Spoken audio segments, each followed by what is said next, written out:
নমস্কাৰ প্ৰিয় দৰ্শকসকল প্ৰেম ভালপোৱা এনেকুৱা এটা বস্তু যিটো বস্তু যাৰ জীৱনলৈ আহে তেখেতসকলে কোনো মানুহকে চিনি নাপায় মাত্ৰ তেখেত দুয়োজনকে চিনি পায় সেই সময়ত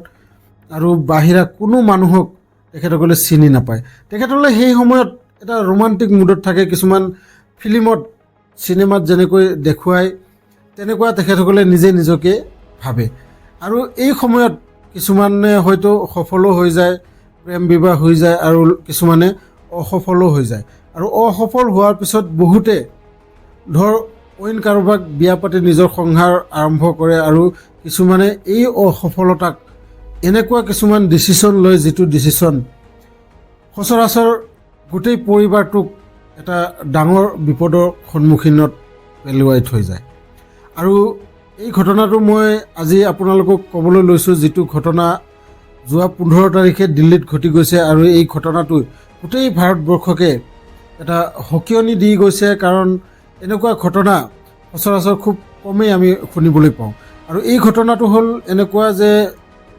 এজন ল'ৰা আৰু এজনী ছোৱালী ল'ৰাজনৰ বয়স 23 বছৰ আৰু তাৰ নাম হ'ল শিৱাংক আৰু ছোৱালীজনীৰ বয়স 22 বছৰ আৰু তাইৰ নাম হ'ল সোণালী বৰ্মা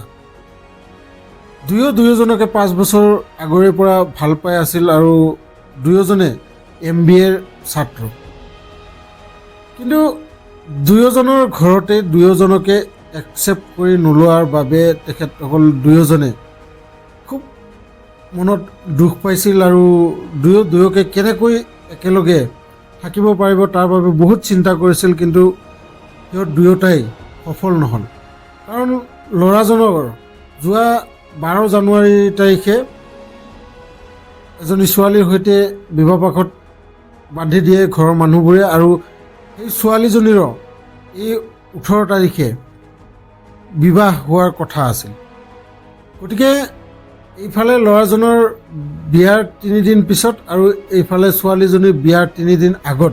দুয়োজনে এনেকুৱা এটা ঘটনা সংঘটিত কৰে যিটো ঘটনা আপোনালোকে শুনি আচৰিত পাব দুয়োজনে দিল্লীৰে এঠাইলৈ যায় আৰু সেই ঠাইত দুয়োজনে কাৰৰ ভিতৰতে বিষ পান কৰে আৰু বিষ পান কৰি ঘৰত খবৰ জনায় যে আমি এনেকৈ কাৰৰ ভিতৰতে বহি আছোঁ আৰু আমি বিষ খাইছোঁ আৰু এই কথাখিনি শুনাৰ লগে লগে ঘৰৰ মানুহবোৰে দৌৰি তালৈ যায় যোৱাৰ পিছত দুয়োটাকে ঠিক তেনেকুৱা অৱস্থাতে পোৱা যায় য'ত সিহঁতৰ মুখেৰে নাকেৰে তেজ ওলাই আছিল আৰু দুয়োকে হস্পিটেলত এডমিট কৰা হয় কিন্তু হস্পিটেলত কিছু সময় চিকিৎসা কৰাৰ পাছতে সেই ল'ৰাজনৰ মৃত্যু হয় আৰু ছোৱালীজনী এতিয়াও বহুত চিৰিয়াছ অৱস্থাত আছে আৰু তাই বাচিবনে নাবাচে এইটো পিছৰ কথা কিন্তু মই আপোনালোকক এই ঘটনাটো এইবাবেই কৈছোঁ যে যিসকল ল'ৰাবোৰে এনেকৈ প্ৰেমত পৰি কিছুদিনৰ এজনী ছোৱালী বা কিছুদিনৰ এজন ল'ৰাৰ কাৰণে এনেকুৱা কিছুমান ডিচিশ্যন লয় তেখেতসকলে আচলতে ঘৰৰ কথা অকণো নাভাবে আৰু যিসকলৰ মনত এনেকুৱা ভাৱ আহে বা কোনোবাই চিন্তা কৰে তেখেতসকলক মই অনুৰোধ কৰিছোঁ তোমালোকে সদায় নিজৰ মা দেউতাৰ ফটো একপি পকেটত সদায় ৰাখিবা আৰু যেতিয়াই এনেকুৱা ষ্টুপিড কিছুমান নিজৰ মনত ভাৱ হয় তেতিয়া সেই ফটোখন এবাৰ তোমালোকে চাবা কাৰণ এই ফটোখন চালে তোমালোকে গম পাবা আৰু ভাবিবলৈ বাধ্য হ'বা যে আজি ইমান বছৰে সেই 23 বছৰীয়া ল'ৰাজনক 23 বছৰ ধৰি মাক বাপেকে কিমান সপোন কিমান আশা লৈ পালি ডাঙৰ দীঘল কৰিছে কিন্তু আজি সেই খন্তেকীয়া ছোৱালীজনীৰ কাৰণে সি আজি এনেকুৱা এটা ডিচিশ্যন লৈছে যিটো ডিচিশ্যনে গোটেই পৰিয়ালটোকে যি আশা আছিল যি সপোন আছিল সেইবোৰ ছাৰখাৰ কৰি পেলাইছে আৰু ঠিক তেনেকৈ সেই ছোৱালীজনীও এনেকুৱা এটা কাম কৰি দেখুৱালে যিটো কাম হয়তো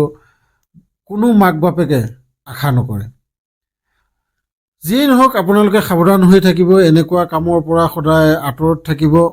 সেইবাবে মই ভিডিঅ'টো লৈ আহিছোঁ যদি ভিডিঅ'টো চাই ভাল লাগিছে লাইক এটা কৰি দিব